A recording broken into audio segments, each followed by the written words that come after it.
My name's Richard Maloy. I'm an artist. I work across a range of disciplines, including sculpture, installation, photography and video.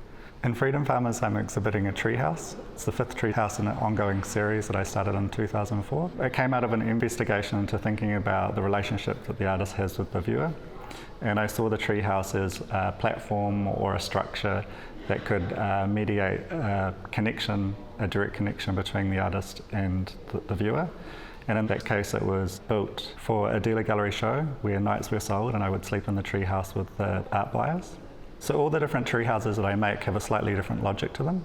That logic might be the nature of how it's made depending on the site and also where the materials are sourced. So for the one here at the Auckland Art Gallery, I've made a tree house based on materials that were left over from the previous exhibition.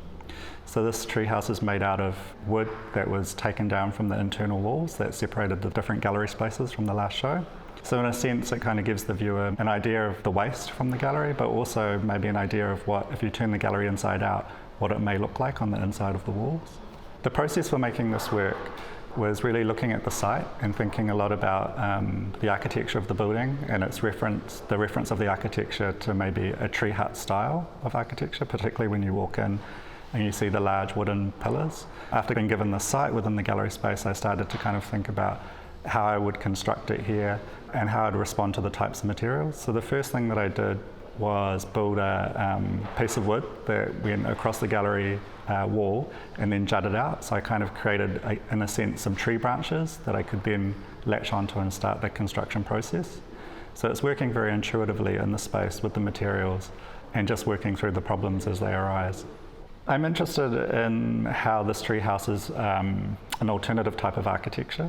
So if you thought about it in terms of the building and the buildings around it in the inner city and the type of logic that those buildings carry, I'm interested in how a treehouse kind of undoes that logic and it's the opposite.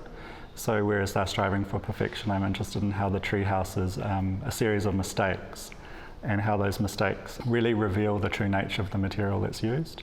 And I'm interested in how the treehouse is a platform or a trigger for the viewer to imagine things.